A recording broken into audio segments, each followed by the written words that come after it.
मैं एक प्रसंग पढ़ रहा था ऐसे ही, और वो प्रसंग ये था कि एक नगर का एक बहुत बड़ा धनुर्धर था। उसने कहा कि मैं सबसे बड़ा धनुर्धर हूं, मैं जो भी निशाने लगाता हूं सबके सब निशाने लग जाते हैं। तो किसी ने कहा कि तुम सबसे बड़े धनुर्धर नहीं हो, तुमसे बड़ा एक बहुत बड़ा धनुर्धर है, वो तुम्हें हरा देगा।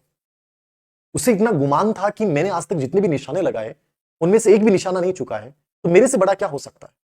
तो वो एक उनको बताया गया कि एक पहाड़ के ऊपर एक रहते हैं, वो सबसे बड़े तीरंदाज हैं, उन जैसी तीरंदाजी किसी के नहीं है, उनको जैसा धनुष चलाना आता है वैसा किसी को नहीं आ सकता। वो उनके पास पहुंचे जानने के लिए बोले कि मैंने सुना है कि कोई एक ऐसा व्यक्ति है यहाँ पे जो बहुत गजब का तीरंदाज है। तो एक व्यक्ति था वर्द सा और यूं लड़खड़ा के चल रहा था वहां पूरे पहाड़ पे, एकमात्र वही व्यक्ति। उसने उनसे पूछ लिया कि हमें बताएंगे कि एक ऐसा कोई व्यक्ति हमने सुना है जो बहुत गजब के धनुर्धर है। उन्होंने कहा कि वो मैं ही हूं। एक बार तो विश्वास नहीं हुआ कि जो यूं टेढ़ा होकर चल रहा है वो क्या इतना बड़ा तीरंदाज हो सकता है। बोले मैं जानना ही चाहता हूं कि आप मेरे से बड़े धनुर्धर कैसे हैं, क्योंकि मैंने आज तक जितने भी निशाने लगाए हैं वो सबके सब निशाने सही हुए हैं। तो उन्होंने कहा कि मैं एक सवाल पूछूंगा, एक परीक्षा लूंगा तुम्हारी, यदि तुम वो कर दोगे तो तुम सबसे बड़े धनुर्धर हो, मेरे से भी बड़े हो। बोले मैं तो वो तो हुई, क्योंकि जो भी निशाने लगाए वो सबके सब सटीक है। तो उसने हंसते हुए कहा कि निशाना लगाना बच्चों का गेम है, निशाना बच्चा भी लगा सकता है, निशाना बच्चा भी लगा सकता है। उसने कहा कि मेरे साथ चलो, और वो पहाड़ की एक चोटी के ऊपर गया, और पहाड़ की चोटी के एक ऐसे किनारे पे जो एक पत्थर बाहर लटका हुआ है, और उस पत्थर से नीचे बहुत गहरा खड्डा है, बहुत गहरी खाई है, देख के भी पसीने छूट जाए।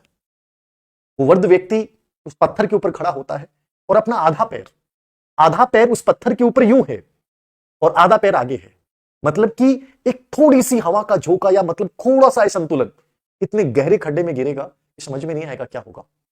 वो जो सबसे बड़ा धनुषबाज अपने आप को मानता था, उसने देखा, उसको कांप गया, ये क्या हो रहा है। फिर उसने कहा कि ये मैंने कर दिया। वो झुक गया आधा और फिर वापस आ गया। तो तुम भी इसी पत्थर पे ऐसे खड़े होकर दिखा दो, मैं मान जाऊंगा तुम सबसे बड़े तीरंदाज हो। वो कांपने लग गया। बोले जो धनुष तीरंदाजी वाला होता है उसके हाथ कभी कांप नहीं सकते, तुम्हारे हाथ पैर सिर्फ मौत के डर से कांप रहे हैं, तुम श्रेष्ठ धनुर्धर कभी नहीं हो सकते, याद रखना। जो डर जाएगा, जो कांप जाएगा, जो भयभीत हो जाएगा, वो जिंदगी में श्रेष्ठ नहीं बन सकता, वो एक सामान्य जिंदगी जी सकता है। तो कहानी का सार यही है, याद रखना, कि लाइफ में जब तक हमारे मन में बहुत सारे डर रहेंगे तब तक जिंदगी में बहुत बेहतर हम नहीं कर सकते। तो इन डरों को बाहर निकालिए और डर के साए से बाहर निकल के कोशिश कीजिए कि हम अपने बेटर करें।